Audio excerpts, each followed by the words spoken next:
What's up, everybody? Welcome to my channel, Awaken Authentic Self. If you're watching me for the first time, I'm Jill Nicole. If you are an existing subscriber, I'd like to thank you for subscribing. Thank you for supporting this channel. I noticed that there's a few of you who've joined. I'd like to welcome you all here. Appreciate you being here. Today's message is, do not let them trick you out your spot. Now, before I titled this message, I thought about titling this message, Do Not Let the Enemy Trick You Out Your Spot. But I didn't want to use the word enemy. No. The reason why I did not want to use the word enemy is because sometimes it be the least likely person that will trick you out your spot. Now, understand, this message is not coming to make any of you paranoid. It's not coming to make you all question the people around you. None of that is not coming to make you fearful.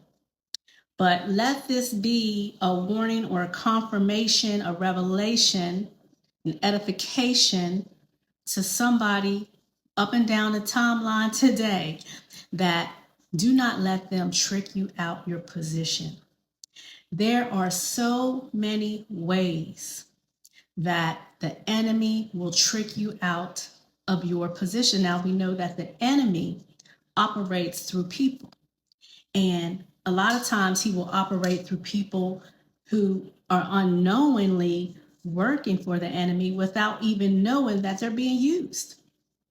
And so that's why sometimes you got to look at it like these people are also victims of Satan in the kingdom of darkness because they don't even know they're being used. So you got to be on guard. Now, I was thinking to myself, and I don't know why this kept coming in my head today, but today the Lord kept saying to me, do not let them trick you out your position. Do not let them trick you out your position. See, we got to always, not take people's word for things. Don't even take my word. Always go back to the Bible and figure out and see for yourself if what somebody's saying lines up with the word of God, if it aligns with the will of God for you in your life, right? Because one thing they told us in training was trust. Don't trust, or trust, but verify, right? It's not that you're suspicious. It's not that you can't trust anybody. Think of it as being professional. Always dot all your I's and check all your T's, dot all your I's, and make sure a thing is legit, because Satan is coming to take anything that is yours, trick you out of what is yours. Now, notice I said the word trick, and that is only because Satan and the kingdom of darkness are only legalists, right? They cannot take from you unless you ignorantly agree to it or knowingly agree to it, not realizing that what you had was a gem, what you had was an investment, something that you could take and grow. So if you're about to write that book, get a copyright on that book. That could be a number one, a New York book bestseller. If you got that new job in that position, they selected you.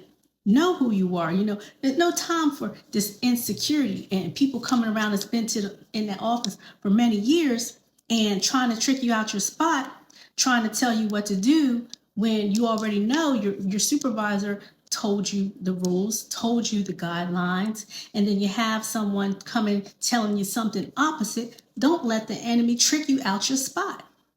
See, when you're out on a date with your spouse or with your partner, and that attractive young lady walks by, or that attractive man walks past your wife, know that you are the one God has chosen for that person. You don't have to worry about somebody else's attractiveness, right? Because you were chosen for that spot. Now, if you can trust your spouse, your spouse is not cheating on you, they have good character and integrity, you have nothing to worry about. Because, see, sometimes it's not always that the person is doing something wrong. Sometimes the enemy will come and try to pretend and project and act as though something more is going on than what it is. And this is why you got to have discernment, because the devil, the enemy, is constantly trying to trick you out your spot, constantly trying to throw up these spells. What do they call it? Chaos spells, so that you and your person can start arguing, so that you can start feeling insecure about your job. And then, you can't do what? You can't make the decisions that you need to make. You can't move and do anything in any step of the process because this coworker over here got you feeling insecure. Don't let the enemy trick you out your spot. See, there are so many examples in the Bible. In fact, I don't want to say every example, but so many examples of how Satan and the kingdom of darkness tried to trick God's people, the righteous people of God, out of their spot. And it starts at the book of Genesis. And I'm just paraphrasing. And you all who are listening, who are familiar with this story, follow me. And those of you who are not, please get a Bible or Google it, the book of Genesis, and read about Adam and Eve and how Satan, who came in the form of a serpent, deceived Adam and Eve out of the promises of God.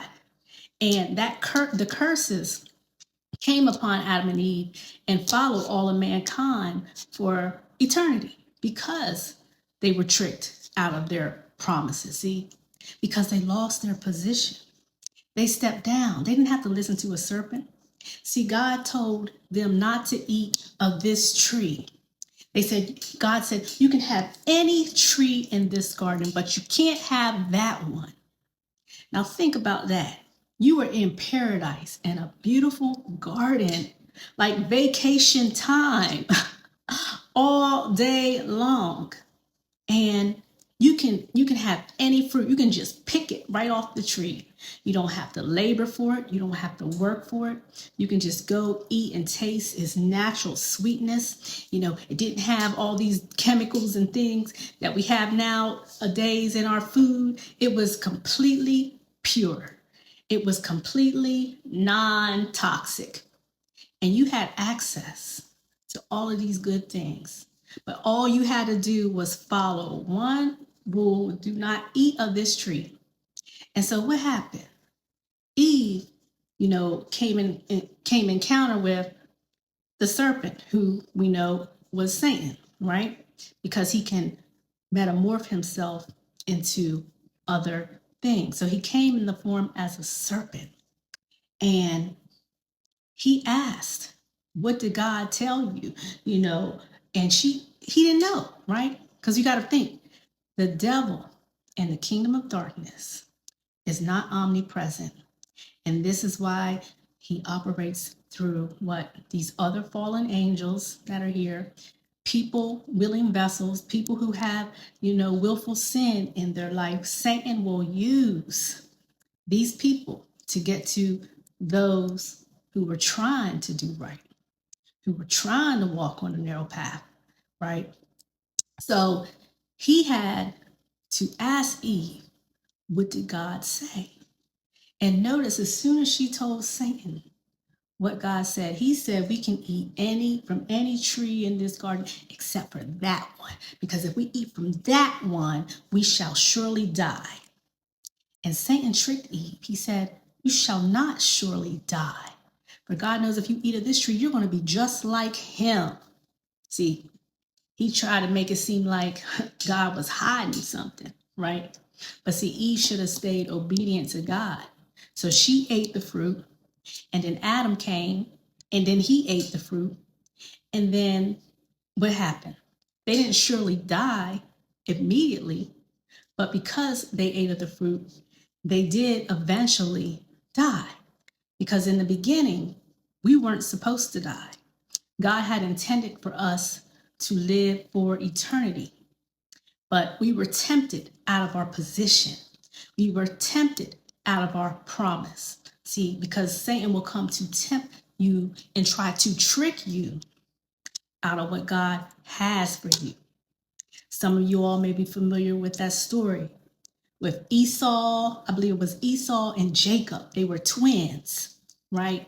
And in the womb, when they were in the womb of their mother's belly, they were rivals. Like the mother had experienced a lot going on in her pregnancy because they were rivals even in belly, right? And Esau came out first, and Jacob, I believe he was holding on to the leg of Esau, like they both were fighting about who was going to come out of the womb first.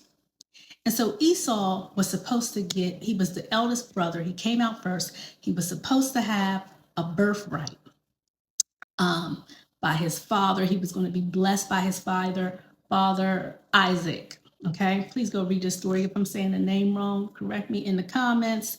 I don't have my notes in front of me. But he had a promise, an inheritance that his father was going to give to the eldest brother. But what happened? Rebecca, and who was the mother of Esau and Jacob, she favored Jacob, the youngest brother. And so one day Esau was out in the field, and so they decided that they were going to trick Esau out of his inheritance. So Jacob cooked up a meal. He cooked up some stew that was so good and tasty in order to trick his oldest brother out of it. And his brother came home and he smelled that food and he was like, this smells so good. And he in some kind of way, Jacob was able to trick him and say, look, if you allow me to have your inheritance, for a bowl of soup. So Esau ended up taking the bowl of soup because he was so hungry. He was so in his flesh, right? Wanting to feed his flesh, and rather than doing what God had told him to do, he wanted to feed his flesh. And so he actually sold his inheritance for a bowl of soup. And you all please read the story because I'm paraphrasing. But the moral of the story is, it wasn't until he spoke out of his mouth that he agreed that his younger brother can have his inheritance. He was like, who cares about this inheritance, this soup? I want this soup right now. The soup is good. He didn't know what he really had. And by the time he went to his father who was tricked out of giving the blessing to the younger brother because his father was near death and, basically nearly blind. He didn't know who he was talking to. So he went to his father and said, you gave the blessing to the younger brother, and he tried to get the blessing back. And what did his father say? I'm sorry, for I've already given the blessing to Jacob. Because see, every blessing that you get, Satan will try to take it from you. And I can testify that everything I've ever gotten in my life, anything I've ever gotten in my life, Satan and the kingdom of darkness has always tried to trick me out of what's mine. Start a YouTube channel. Oh, you ain't perfect. Send friends that I thought were my friends to tell me I ain't perfect. Or you share it with your relatives. What do? They don't support. I probably have 2 people out of hundreds of people, only 2 people who I know that support my channel. And I thank God for them people. Because see, sometimes you can't tell the enemy, you can't tell them what you're working on. You can't let the enemy in on your work, on your secret, because it's not finished yet. And they ain't going to take it from you, right? So do not let the enemy trick you out your spot. And that's today's message, y'all. I thank you for sticking here with me. Thank you for joining today. This is Awaken Authentic Self, and I thank you for watching.